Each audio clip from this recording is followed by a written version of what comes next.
जब भी कोई नया एक्वेरियम घर पे लाने की सोचता है तो उसके दिमाग में हमेशा यही बात चलती है कि उसके घर में एक ऐसा एक्वेरियम हो जिसमें ढेर सारी रंग बिरंगी मछलियां हो।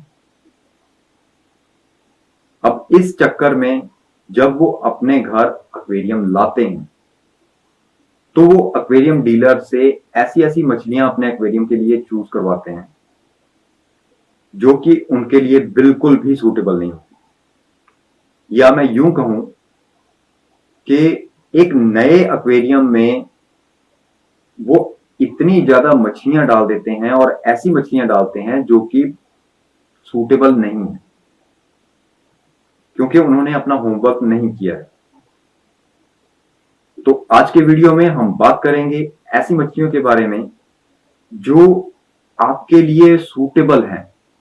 अगर आप एक न्यू कमर हैं और इस हॉबी में नए नए आए हैं, इस हॉबी को आपने अभी अभी नया नया स्टार्ट किया है और एक टैंक आपने सेटअप किया है, तो आपको अपने टैंक में सबसे पहले कौन सी मछलियां रखनी चाहिए कम से कम 1 महीने के लिए, ताकि आपका टैंक जो है वो जो आपकी मनचाही मछलियां जो आप रखना चाहते हैं उनके रहने के लिए अनुकूल हो सके।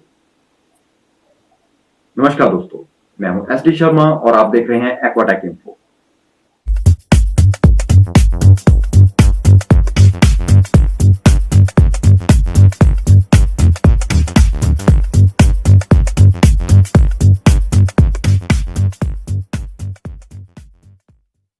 जैसा कि मैंने पहले बताया कि आज के वीडियो में मैं आपको वो मछलियां बताऊंगा जो आपके नए टैंक के लिए बिल्कुल सूटेबल है। क्योंकि आप नया टैंक लाए हैं, आपको उसे साइकिल करना है, उसे अपनी मनचाही मछलियां जो आप फ्यूचर में रखना चाहते हैं उनके रहने के अनुकूल बनाना है।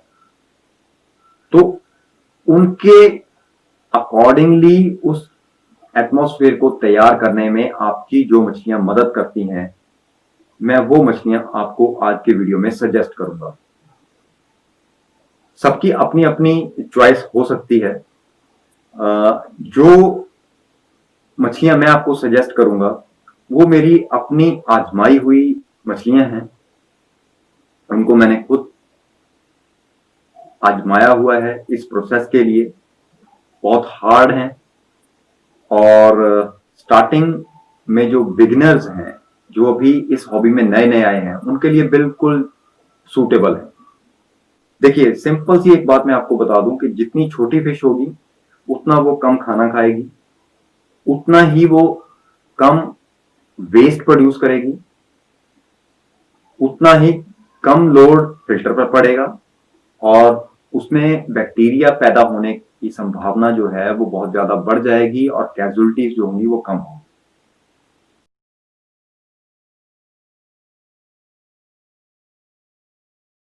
तो पहले नंबर पर आती है ज़ेब्रा डैनी। बहुत छोटी सी फिश है, 1 से 1.25 इंच 1.5 इंच तक का इसका साइज होता है। कलर इसमें ब्लू भी आता है, थोड़ा पिंकिश सा कलर भी आता है, ग्रीनिश सा कलर भी आता है, लाइनें लाइनें होती हैं इसमें। तो इस फिश को आप as a starter fish use कर सकते हैं अपने टैंक को साइकिल करने के लिए। बहुत हार्ड फिश है, किसी किस्म की डरने की जरूरत नहीं। तो अगर आप नए हैं और आपको बिल्कुल भी किसी चीज का तजर्बा नहीं है इस हॉबी के बारे में, तो ये फिश आपके लिए बिल्कुल सूटेबल है।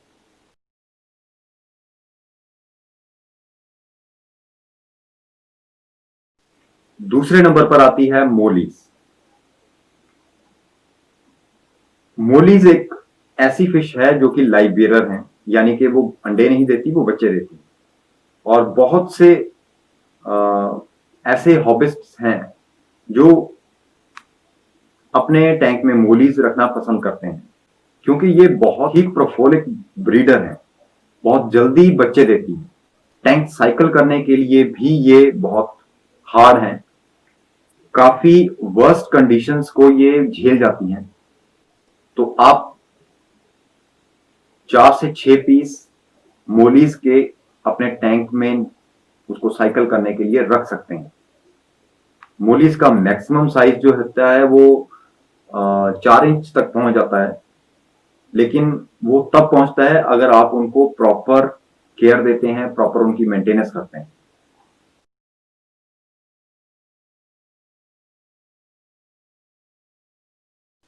तीसरे नंबर पर आती है ब्लैक विडो फिश।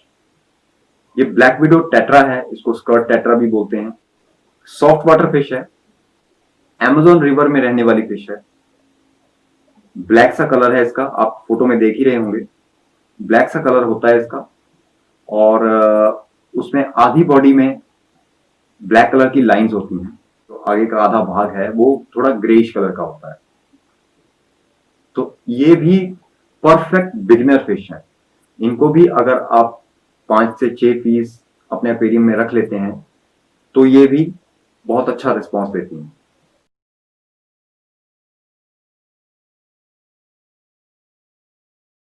इन तीनों के अलावा चौथे नंबर पर आती है टिन फॉयल बार।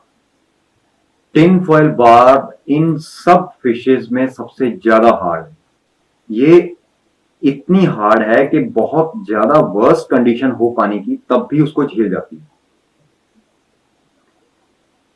इसको फीडिंग करने में कोई प्रॉब्लम नहीं है, बहुत इजीली फीड लेती है। ये फास्ट स्विमर है, शोल में रहने वाली फिश है, इसलिए जब भी आप अपने एक्वेरियम में डालें तो कम से कम 1.5 से 2 इंच का पीस डालें, और कम से कम 4 से 6 पीस उसमें इंट्रोड्यूस जरूर करें। लेकिन एक बात का ध्यान रखें कि अगर आप टिन फॉयल को फ्यूचर में भी साथ में रखना चाहते हैं तो उसके साथ सिर्फ बार्ब्स को ही ऐड कीजिएगा, जैसे कि रोजी बार्ब, टाइगर बार्ब, क्योंकि ये बाकी फिशेस को नुकसान पहुंचा सकती है। क्योंकि बार्ब जो होती हैं वो उनकी नेचर जो होती है वो फिन निपिंग की होती है। ये आप आगे आने वाले जो मेरे वीडियोस होंगे उनमें आप देखेंगे, मैं पर्टिकुलर एक एक स्पीशीज को पकड़ के वीडियो बनाने वाला हूं, और उसके बाद आपको प्रोफाइल वीडियोस भी देखने को मिलेंगे, फिश प्रोफाइल वीडियोस, क्योंकि लोगों की बहुत ज्यादा डिमांड हो रही है कि फिश प्रोफाइल वीडियोस चाहिए। तो ये 4 फिशेस ऐसी हैं जिनको मैं पर्सनली बहुत ज्यादा रेकमेंड करता हूं। ये सारी की सारी फिशेस जो मैंने आपको बताई हैं ये इजीली अवेलेबल हैं, बहुत चीप है, सस्ती हैं। अगर आप इनको यूज करते हैं तो आप इस हॉबी में आसानी से कामयाब हो सकते हैं। अगर आप फास्ट मूविंग फिशेस रखना चाहते हैं तो आप स्टार्ट कीजिए टिन फॉयल बार्ब्स। उसके साथ में आपके कॉम्बिनेशन बार्ब्स के हो सकते हैं। अगर आप टेट्रा रखना चाहते हैं तो सबसे पहले स्टार्ट कीजिए ब्लैक विडो टेट्रा से। ये भी बहुत अच्छी फिश है, बहुत अच्छी बिगिनर फिश है। अगर आप थोड़ा सा हार्ड वाटर स्केप चाहते हैं और लाइव बीयर चाहते हैं तो आपके लिए मोली फिश सबसे बेस्ट। अगर आप जनरल एक्वेरियम को सेटअप करना चाहते हैं, आपको पता नहीं है कि फ्यूचर में आप कौन सी फिश उसमें इंट्रोड्यूस करेंगे, तो आप ज़ेब्रा डैनियो को यूज कर सकते हैं। लेकिन ज़ेब्रा डैनियो को यूज करते वक्त बस इतना ही ध्यान रखिएगा कि उसके साथ बहुत ज्यादा बड़ी फिशेस न डालें, क्योंकि एक्वेरियम का ये रूल है कि जिसके मुंह में जो फिश फिट बैठती है वो उसको हमेशा खाती है। तो इस बात का हमेशा ध्यान रखिएगा। तो मेरा जो पर्सनल एक्सपीरियंस है वो मैंने आप लोगों के साथ शेयर किया है, क्योंकि बहुत से कमेंट्स मेरे पास आ रहे थे इस रिगार्डिंग कि हमें स्टार्टिंग में हमने गोल्ड फिश रखी है और वो मरना शुरू हो गई है, बहुत ज्यादा कैजुअलिटीज हो रही हैं। तो ये जरूरी था कि आपको वो फिशेस बताई जाएं जो स्टार्टिंग में आपके लिए सूटेबल है। एक बात का ध्यान रखिएगा कि इस हॉबी में कभी भी हड़बड़ी मत कीजिएगा, बहुत ज्यादा उतावलापन मत दिखाइएगा। जब भी आप कोई फिश चूज करते हैं सबसे पहले आप उसके बारे में गूगल कीजिए। इंटरनेट का जमाना है, आपको बैठे बिठाए आपकी हथेली में सब कुछ सिर्फ बटन दबाते ही आपके सामने आ जाएगा। जो भी फिश आप परचेज करके रखना चाह रहे हैं, आप उसके बारे में पहले पूरी अच्छी तरह से मालूमात कीजिए, उसके बारे में सर्च कीजिए कि उसको किस तरह की कंडीशंस चाहिए रहने के लिए, उसके लिए कौन सा एनवायरनमेंट सही है, पानी कैसा चाहिए, उसको फीडिंग कैसी चाहिए, उसके साथ कंपेनियंस कौन कौन से हो सकते हैं। तो ये मेरा पर्सनल एक्सपीरियंस था। जो 4 फिशेस मैंने आपको रेकमेंड की हैं वो पूरी तरह से सेफ हैं। अगर आप जिस तरह से मैंने कॉम्बिनेशन आपको बताए हैं, अगर आप वो कॉम्बिनेशंस रखना चाहते हैं तो आज की वीडियो में बस इतना ही। अगर आपको वीडियो पसंद आया है तो उसे लाइक कीजिएगा, दूसरों के साथ शेयर कीजिएगा। कोई चीज पूछनी हो तो आप मेरे व्हाट्सएप नंबर पर मुझे क्वेरी भेज सकते हैं। कोई सजेशन है तो आप मुझे कमेंट सेक्शन में सजेस्ट कर सकते हैं। और चैनल पर अगर आप नए आए हैं तो चैनल को सब्सक्राइब करना मत भूलिएगा और नोटिफिकेशन बेल को प्रेस करके ऑल ऑप्शन को एक्टिवेट जरूर कर दीजिएगा, ताकि आपको फ्यूचर में भी अब जितने भी आगे वीडियोस आने वाले हैं उनकी नोटिफिकेशन टाइम पर मिलती है। तो मिलेंगे फिर किसी नए वीडियो में, तब तक के लिए जय हिंद।